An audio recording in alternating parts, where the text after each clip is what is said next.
Hello YouTube, this is Billy. Today I was wanting to do a basic oil change on this 2003 Ford Mustang. This one is the V6. I'm going to go ahead and get the hood opened up. And right there on the oil cap it shows that it needs the 5W20 for this vehicle. I've already went to the store and got 5 quarts of the 5W20. And I actually got 6 quarts just in case. But in any event, on this vehicle, you can see that little white right there. I'm going to zoom in. That white right there, that is the oil filter. It's directly kind of under and behind the lower radiator hose. This being the lower radiator hose. And so yeah, this white deal right there, that's the oil filter. And then underneath the car, we'll just go straight down underneath here. I've already got my oil pan sitting here. So, this is the front of the bottom pulley on the motor. And there's the cross support. And then right after the cross support, right there, that is the oil plug.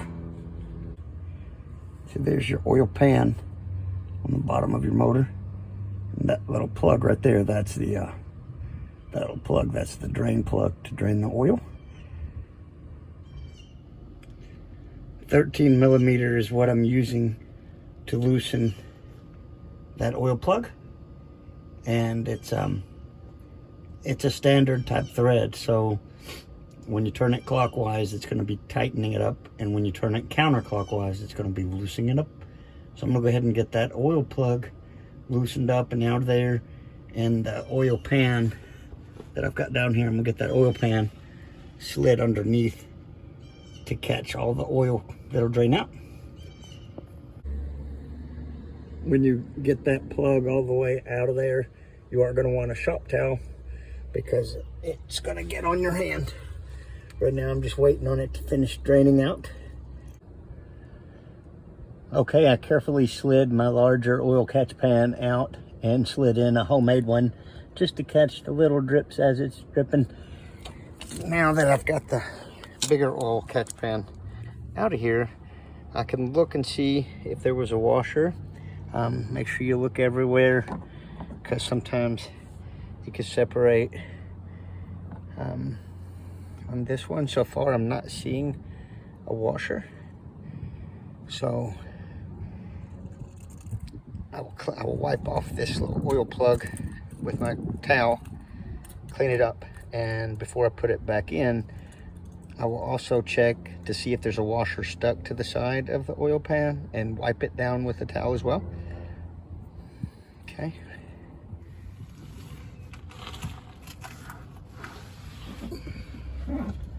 Okay, I wiped it off with my little shop towel, and so far I've only put it in with my fingers, so it's still very loose.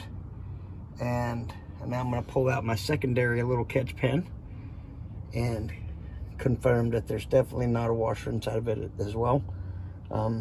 So far I haven't seen a washer on it. You just always want to look for one, because some vehicles have it, some vehicles don't. Okay, get this secondary catch pan out and make sure there's not a washer in it. Okay, I have poured all of the oil into the larger oil catch, and I have confirmed that there is not a washer.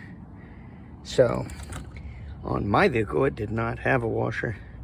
Just definitely want to be aware that if your vehicle does have a washer, you want to reuse that washer. Okay, now I can get underneath here and get that 13 millimeter and tighten the oil plug. Okay, now I'm just going to rotate the 13 millimeter on the oil plug. I'm going to rotate it clockwise and get that tightened up. Careful that you don't go too tight. As soon as it starts to feel a little bit tight, maybe just a hair more, you do not want to over tighten.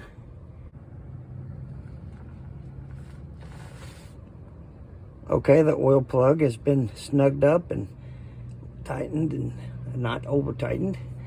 And I took my little shop towel and wiped it down nice and clean.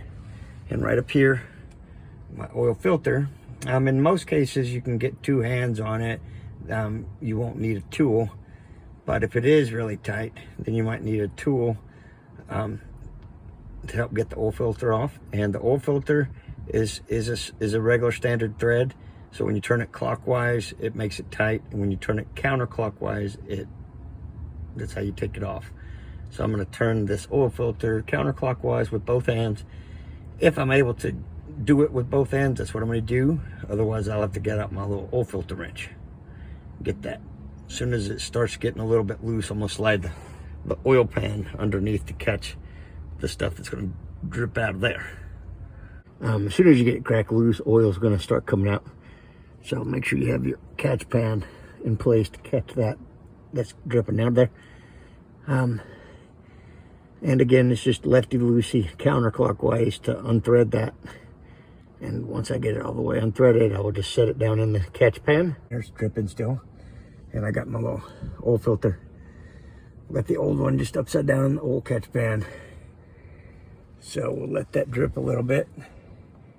And then I will, you definitely want to keep your shop towel close by when you get that threaded out of there, because you're going to get some on your hands.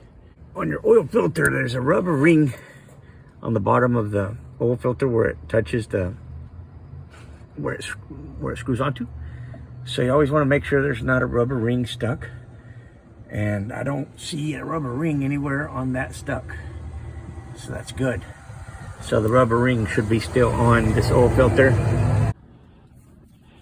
Okay, now that I've got my secondary catch pen down there catching any little drips, and this one out here to where I can show you guys. Flip this oil filter over, and right here underneath my finger, right there, that little rubber, every once in a while you'll get one of these rubber rings that'll stick to the under part of the motor. And if it has done that, you want to make sure that you remove that. Okay, in my case, the rubber ring stayed with the oil filter, so I don't have to worry about that. But if you ever check your oil filter and there's this black rubber ring right here, if that black rubber ring is missing off of your filter, then it's going to be found underneath where it's stuck to where this thing mounts on. You definitely want to get off an old one if it is stuck, because when you put the new one on top of the old one, then you'll have 2 rubbers and it will not seal. That happened to me one time, and I ended up having to buy more oil, because whenever I thought I was done with it, yeah, it turned out that the rubber was stuck to the under part of it and it didn't seal good, and had to go buy more oil and get the old rubber removed to get it to seal. So this is my new oil filter here, and on the new one, it's a lot easier to see that rubber ring right there. Getting ready to go in with the new, and what I do to prevent it from sticking to the motor and being hard to get off the next time is some of this old oil. I'll just put a little bit on that rubber ring.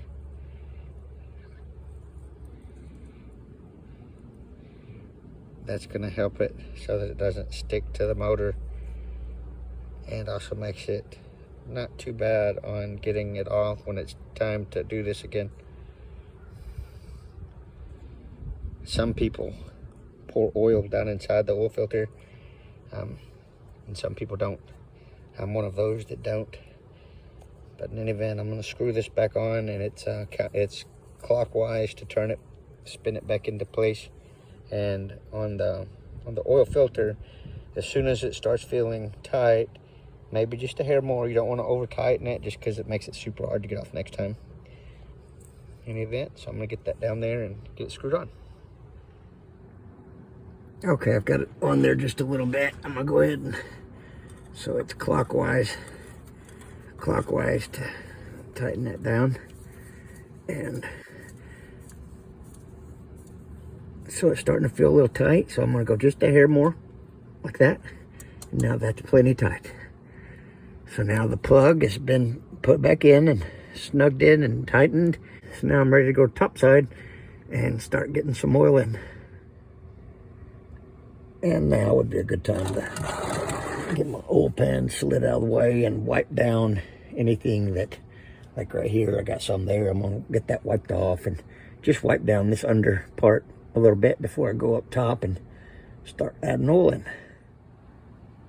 Okay, now what I like to do is I've got an old oil can that's empty, and it's got this little window on the side here that shows you exactly how many quarts. And my oil catch pan, I'll get all of the oil poured into this old container, and when I've got it all poured in there, then I'll know exactly how much was in there so that I can put the exact same amount on the new oil. Okay, I carefully poured the oil from the catch pan into the old oil container, and it's right here. And it's like right here says 3 quarts, here says 4 quarts, and right here that would be 5 quarts. So exactly 5 quarts is how much came out. So I'll put at least 5 quarts in there on this vehicle. So this oil cap, I can just set it to the side. Okay, I have carefully added 5 quarts, and I've already wiped everything down, like the cap, I wiped it down real good, and all around where the cap goes on, I wiped it down real good, and get this funnel out of here and set it over here in my little catch pan for now. Now I can get that. Now I can get this cap put back on, and just for fun, wipe it one more time right there, and then get that cap back on. Okay, now what I'm going to do is I'm going to start the vehicle and let it run for about a minute, and then let it sit for about 3 minutes. And then I'll check the dipstick, and if I need to add a little, I'll add a little. And last but not least, you would want to keep track, document how many miles are on your vehicle. That way you know when it's getting time to do the next oil change. Well, good luck and God bless everybody. Bye.